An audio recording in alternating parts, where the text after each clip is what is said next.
How goes the fishing? Caught anything slippery? Aye. Our suspicions were well founded. The Serpent Reavers are indeed the culprits. The plot thickens. Has there been any movement in Thanalan? It has been blessedly quiet. Which is to say the Amalja are being no more or less of a nuisance than usual, summoning a Ifrit with such crystals as they have hoarded. Urianger, too, reports not out of the ordinary. Then we have our explanation. Your explanation for what, pray tell?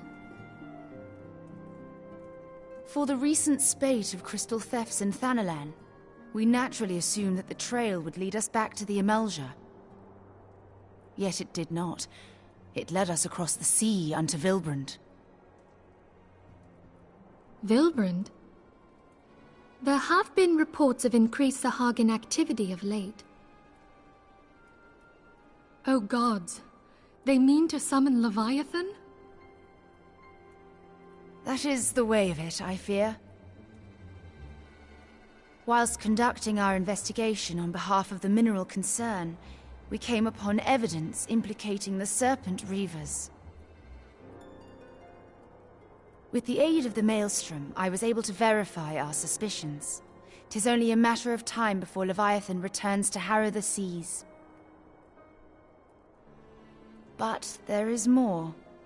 One of the Sahagin, an elder by my judgment, spoke of attaining the gift and knowledge of eternity. Ugh.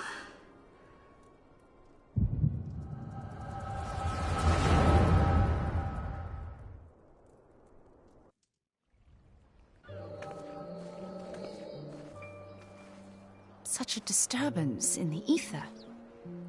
If I did not know better, I should think this device defective.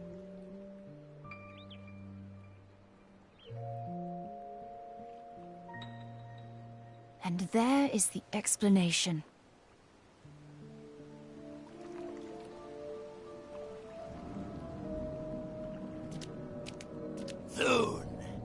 Soon it shall begin. Our Lord shall rise midst surging waves to wash away the finless ones. And I shall be granted the gift and knowledge of eternity, and with the emissary stand equal. Then shall I know no cessation, no oblivion.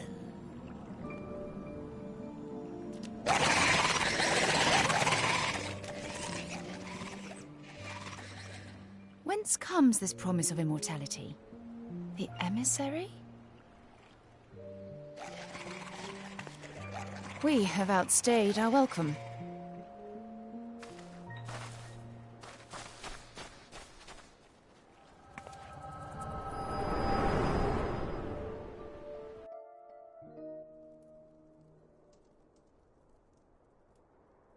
The gift and knowledge. Are the two of you quite well? You shared that vision, did you not?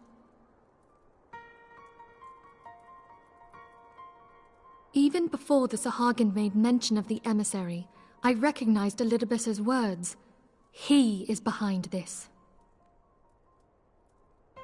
But surely it is not within his power to grant the echo. My lady, unless we act swiftly, Leviathan will rise again. The Admiral has already requested that we intervene to prevent this. Failing that, we are to attend to the Primal's extermination. She will have our full cooperation. To Limsa Lominsa. I mean to play a part in this mission. Tataru, pray, take charge in my absence. My lady, are you sure this is wise? I am aware of the risks, but there is something I must see with mine own eyes. The true nature of the echo. Very well. I shall not stand in your way. On the condition that you permit me to accompany you as bodyguard. Your company is ever welcome, Thancred.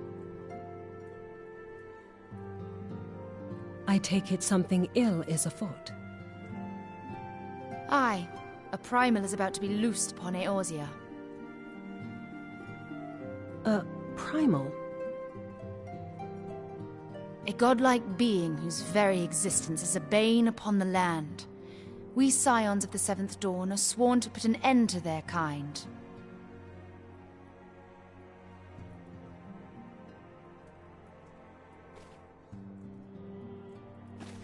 I see.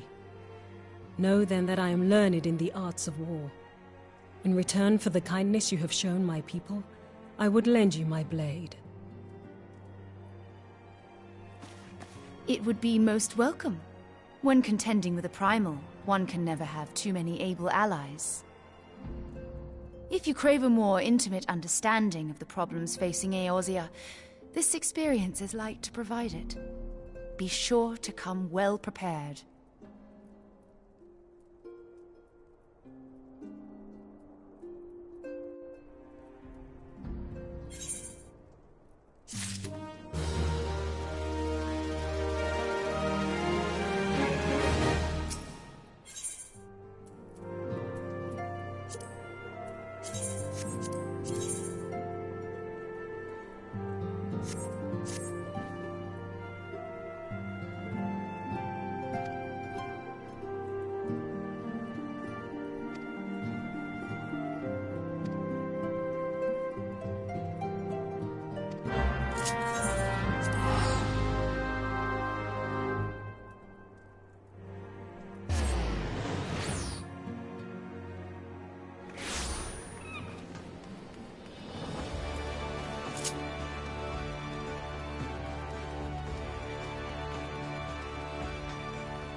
Damn them. They have made thralls of soldiers and civilians both.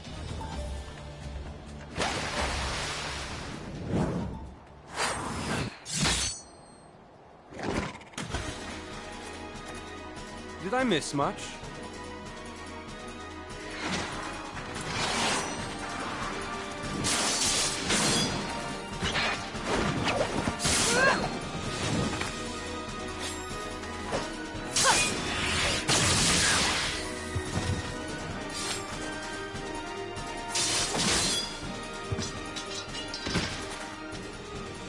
So that is how you fight in the Far East.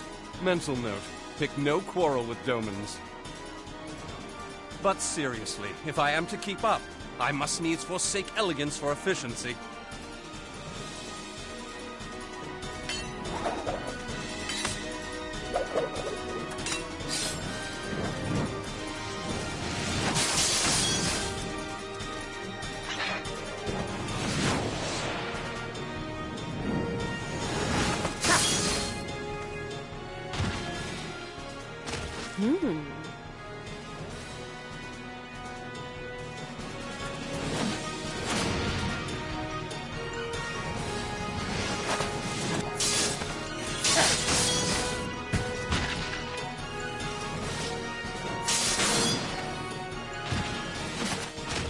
To the Aetheryte!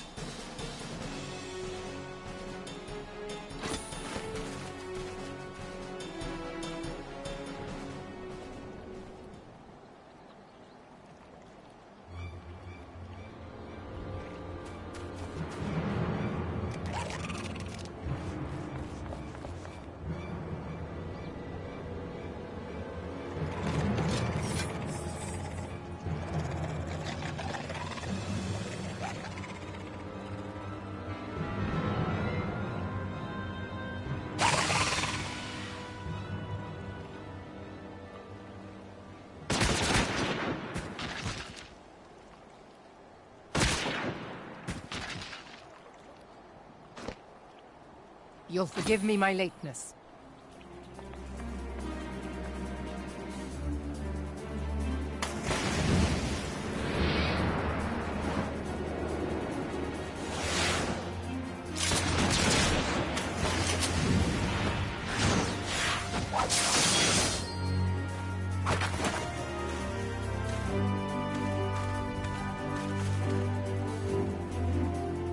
I've been something of a liability of late, I know.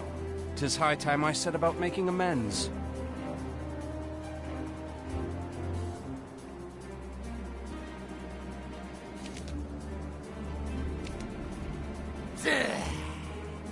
Long have you shriveled swordwalkers, tormented our kind. But no more! Your time is at an end! You shall perish with salt in your wounds and sea in your lungs.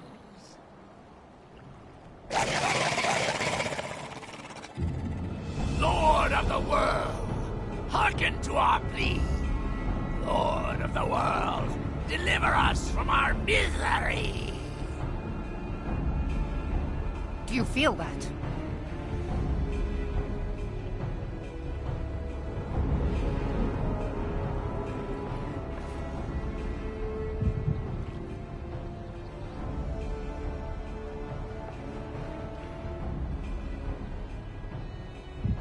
I know this sensation. It's the echo. What?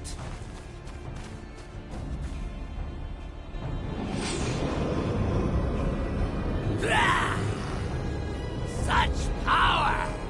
It is transcendent!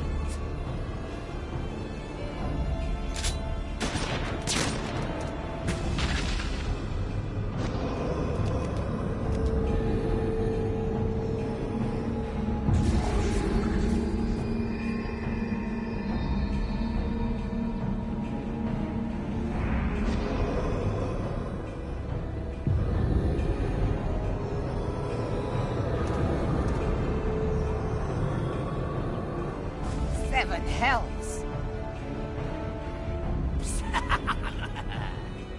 Strike me down if you will. It is futile. I have mastered the gift. I am eternal!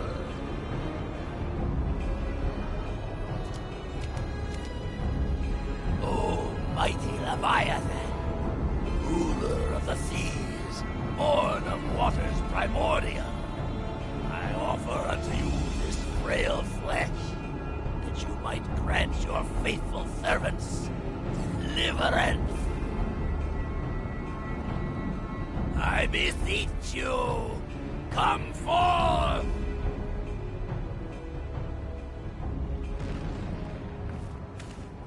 Die, damn you!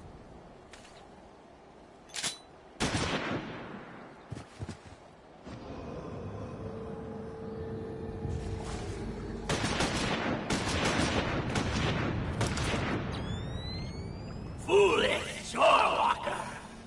You cannot kill that which is eternal!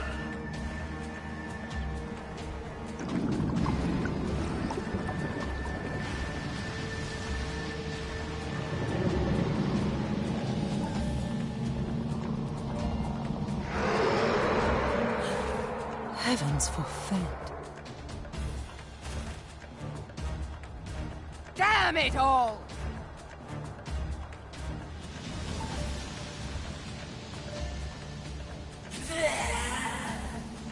My being ebbs away. It should by right be infinite. Am I not immortal? Curse you, emissary! You promised me everlasting.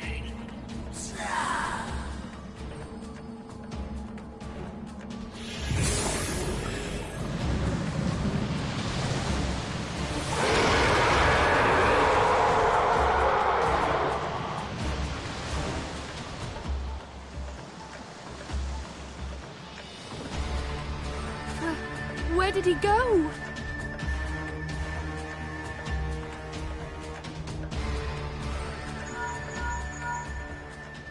What say you? Nary a single ship? Hells take that sea demon! Gather the survivors and get to shore. Leave the wrecks for the pirates.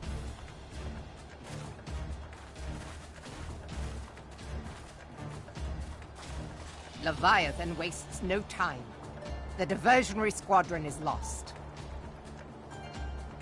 For a mercy, 'twould seem the Primal now makes for open sea. But why does he not press his advantage? Unless...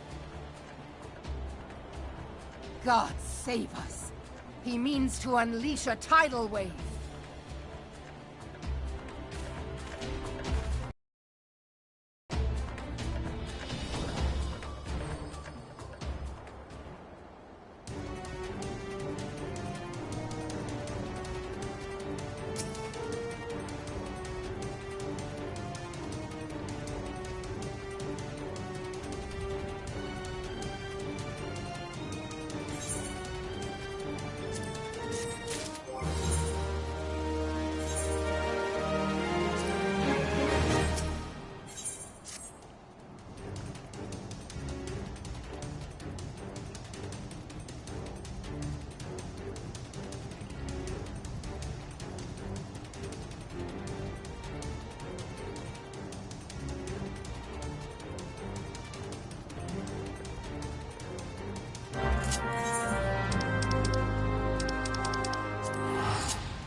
There used to be a hamlet beyond South Tidegate in western La Noscia. Halfstone, 'twas called. Some years prior to the Maelstrom's founding, Leviathan rose from the briny depths and set about unleashing watery hell upon us. On that occasion, the Company of Heroes put him down before he could do too much damage. But when the bastard came next, this time in the wake of the calamity, we were not so fortunate.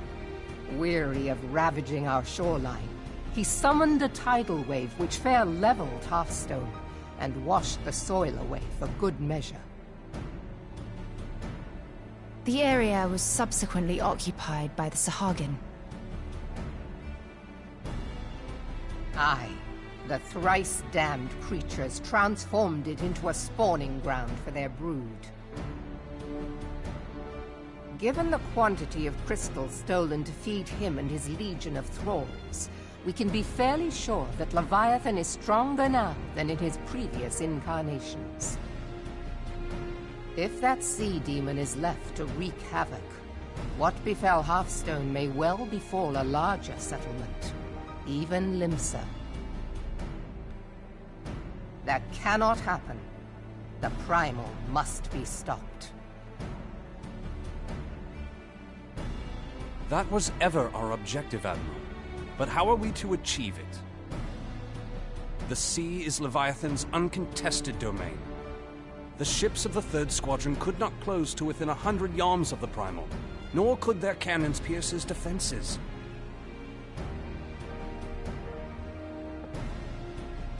I have read the reports, Master Thancred. Our warships may as well have been bloody pleasure barges for all the good they did. 7 hells! Is there no way that we might strike back? The Company of Heroes defeated Leviathan, having first lured him into an inlet, but we must needs contend with him upon the open sea. It will avail us little to consult past experience.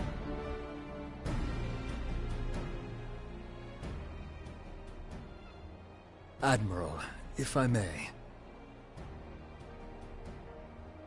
Speak freely, Marshal. By all accounts, Leviathan's most formidable weapon is the very sea itself. Waves and whirlpools, tides and currents, all these things are his to command. The key to victory, I believe, lies in disarming our foe. This, in effect, is what the Company of Heroes achieved with their ruse. We cannot lure Leviathan from the sea a second time. But what if we could weaken his hold upon the element of water? I have heard of devices capable of such wonders. They draw upon the power of corrupted crystals, I am told.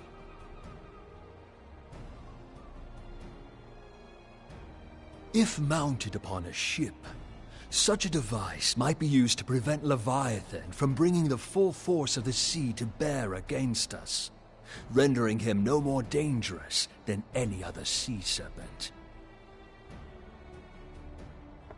Of course! Sid built a similar device to grant the Enterprise safe passage through Garuda's Tempest, did he not? Begging your pardon, my lady, but to give credit where it's due, this is something I heard from an old arcanist friend of mine. It makes little difference who thought of it first, so long as it works. Beg the specifications of this device from your friend, and I shall pass them on to our people at Naldic and Vermelis. But before we proceed any further, I would voice one concern. Piercing Garuda's defenses is one thing. Suppressing Leviathan's attacks, quite another. In matters of science, I am as a babbling babe, but I cannot well imagine that such a feat would be possible without a veritable mountain of corrupted crystals. The question being, do we have a ship big enough to bear such a burden? Mayhap not, Admiral, but two might. Recall you the tale of Mistbeard's greatest haul? It is said that he lashed 2 ships together, side by side, the better to bear his plunder. By your leave, we might attempt to repeat the trick. The gods know it would be quicker than building a new vessel. Mistbeard did this. Truly, Marshal, upon the subject of the Pirate King, you are as a scholar. Now, from what I have gleaned of these matters, the device will need to be in close and constant proximity to the target. To wit, we must lash our twin vessel to Leviathan. This in itself will be no small feat. Ramming speed will be required, but given the weight of the cargo, that will only be attainable with the aid of a towing vessel.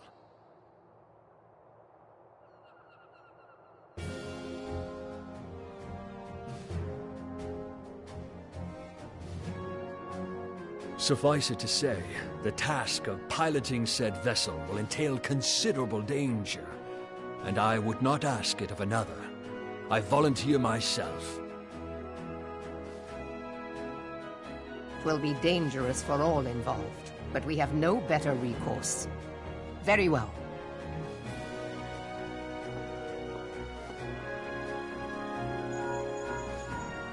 Commodore, assemble the remnants of the fleet at Morabee Bay. Give priority to our soundest vessels. The repairs can wait.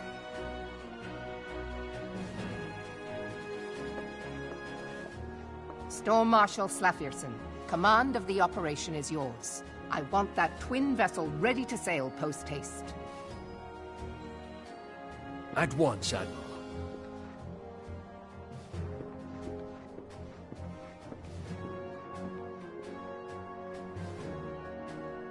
And then there is the small matter of slaying the beast. The fate of Limsa Lominsa rests upon your shoulders once again. Go well, warrior of light.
we Lominsans are sworn to strive, till sea swallows all.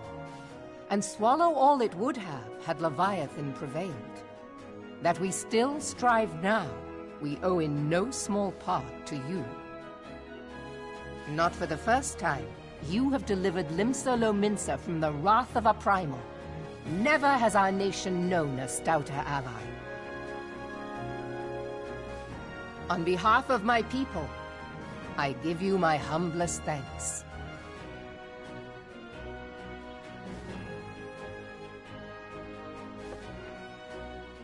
'Tis meet that I give thanks to old Mistbeard, too, for his fine solution. Whatever else he may have been, 'tis clear he was a resourceful soul. Would that I had a man like him in my service.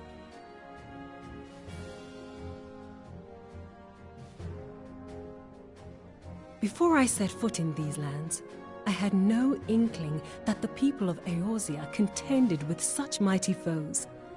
Suffice it to say, their existence came as something of a shock, as did the idea that they could be defeated.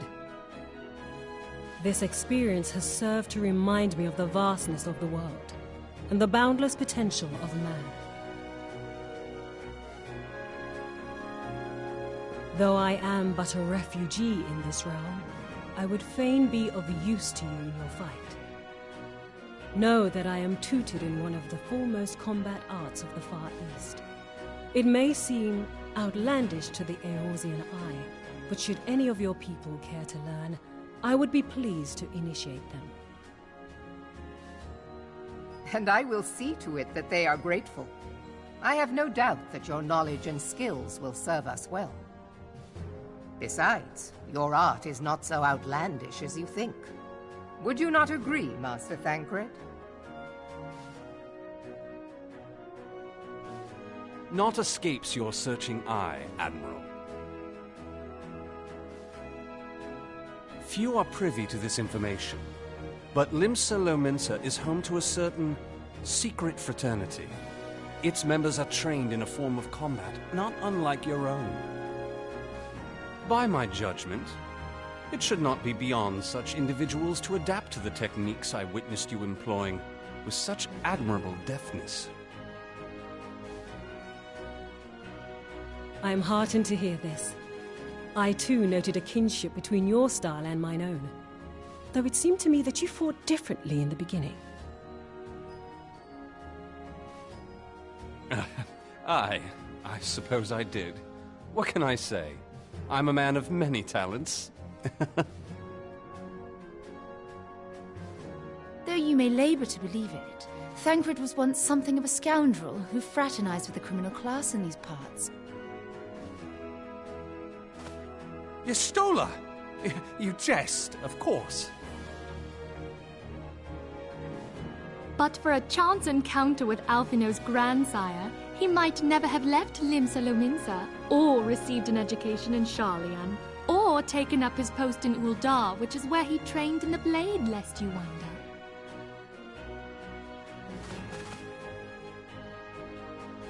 Minfilia, please! It would seem there is more to you than meets the eye, Master Thancred.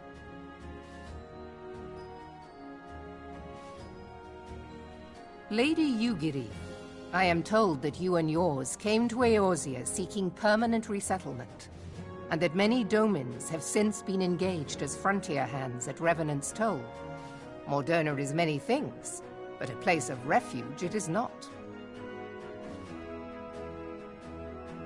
Know that I would like nothing better than to furnish your people with a new home here on Lominsan soil. Alas, racked by instability as we are, our nation is in no fit state to take you in. Yet I'll not have it said that we turned a blind eye to your suffering. Until such time as we can do more, I pledge to send provisions. We are in your debt, Admiral. I realize that it scarce qualifies as repayment, but if it please you, I shall set about sharing my martial knowledge with your people at once.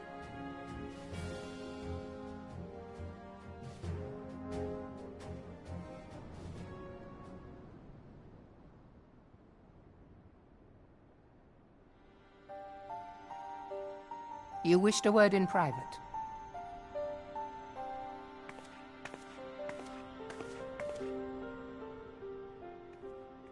The better not to spoil the festive mood. History repeats itself, Admiral. As the kobolds did before them, the Sahagin resorted to summoning their god over a territorial feud. They acted in self-preservation. It may be that the Sahagin initiated this particular clash, but how it begins does not interest me so much as how it ends.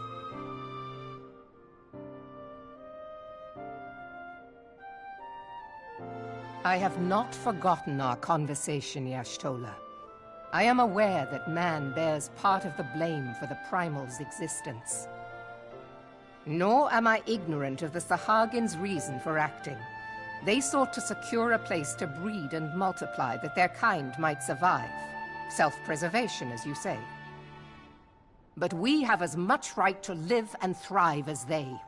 If our own survival is threatened, are we to lay down our arms and welcome oblivion? Nay. And so you kill, that you might live. Yet if living is a right, then that right belongs to all peoples, be they men or beastmen.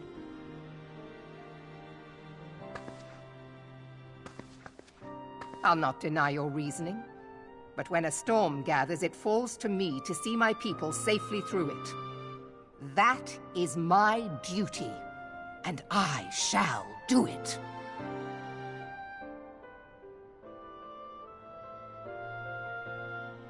As must we all, Admiral. Stay the course, then, but know that it will lead to no good end.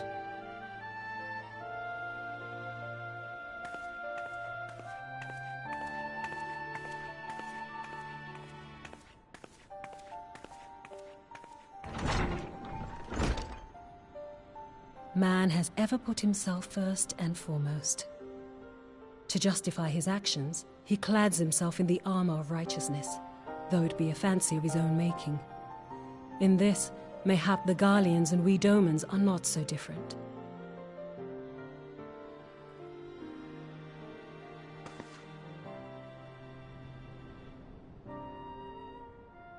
Eorzea has become as a raging sea.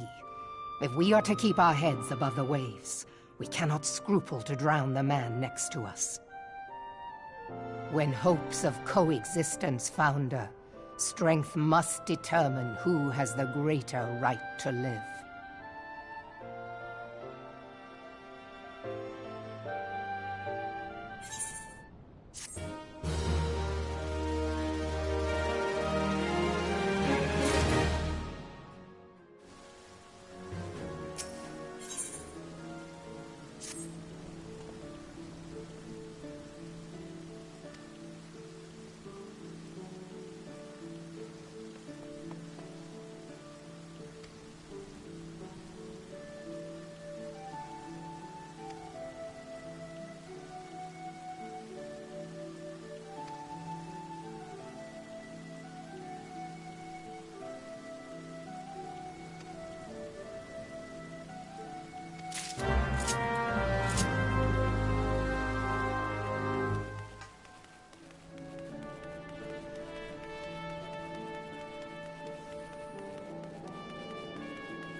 have been reflecting upon the events which took place during our visit to Vilbrand.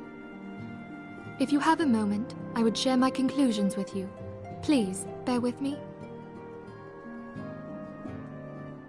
When the Sahagin Elder summoned Leviathan, he employed the power we have come to know as the Echo. Though I cannot well explain the how of it, it would seem he became immortal in so doing.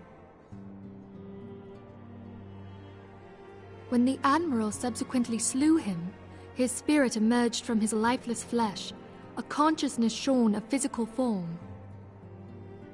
Thus transfigured, he took up residence in the body of his minion with the ease of a man donning a favorite glove.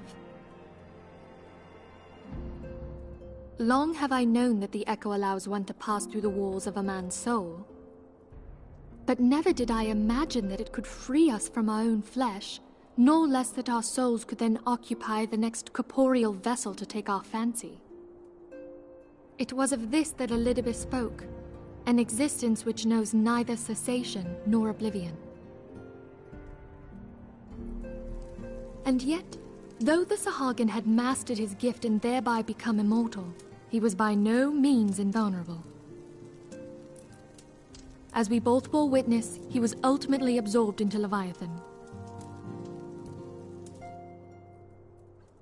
And the import of this observation? If the Ascians' mode of existence is indeed the same, it can be inferred that they too are not invulnerable, that they can be destroyed. There exists a legend which tells of souls who are reborn upon the cusp of each umbral calamity, that they might stay the encroaching darkness. To most, it is but a fairy tale, yet recent events have given me cause to wonder. Could the legend in fact refer to the Echo? Much and more yet remains unknown, but I am confident that all will become clear in time. For the present, however, what matters is that the key to defeating the Ascians may at last be within sight. With Urianger's aid, it is my hope that I shall fathom this matter ere long.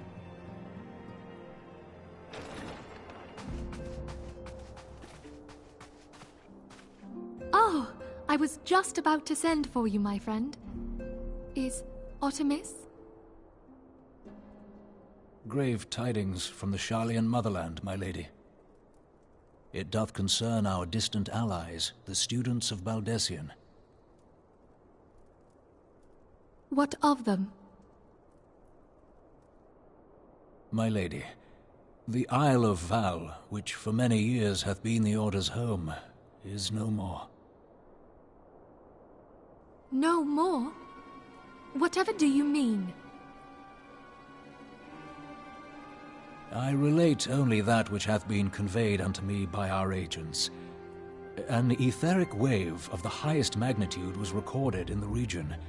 Soon thereafter, 'twas observed that the isle had ceased to be. 'Tis postulated that a magic was evoked, like in power to Ultima. 12 preserve.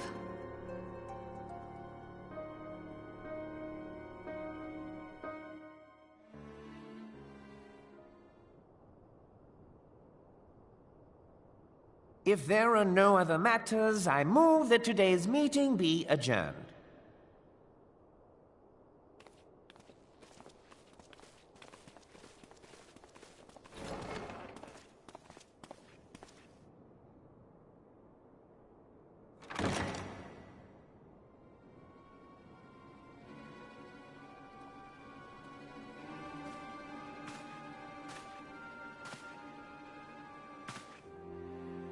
It is done, my lord. Forgive my impertinence, my lord, but these orders, I am uncertain as to what end they serve.